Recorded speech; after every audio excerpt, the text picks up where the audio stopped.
Hey guys, it's me JP. So yung nakikita nyo naman katapos ko lang maligo. For today's video guys, syempre update ko kayo kung anong nangyari ba sa akin nung tinake ko yung Akaruwi after 7 days and 14 days. Yeah. Bali pinag-isa ko na lang siya guys. So guys, honest review lang sa Akaruwi capsule.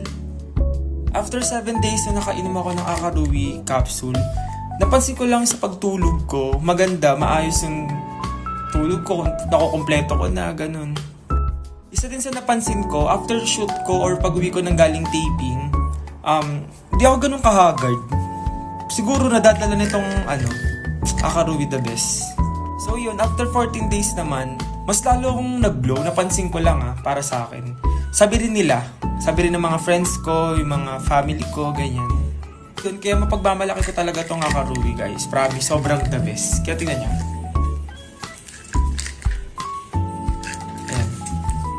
Iyabang. Ito talaga guys, sobrang ganda nito. Kaya bumili na kayo.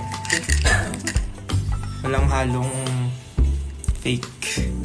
Legit talaga. Kaya itong Akaruwi capsule, sobrang the best ito guys. Hindi ko ito pagpapalit sa ibang capsule na nakikita nyo siya online. Kaya sa mga gustong ma-achieve yung ganitong skin or healthy looking skin, ganyan, bumili na kayo nito guys. Promise, sobrang ganda. Hindi try nyo na to. Hindi nyo pagsisisihan. Yun lang. Bye-bye.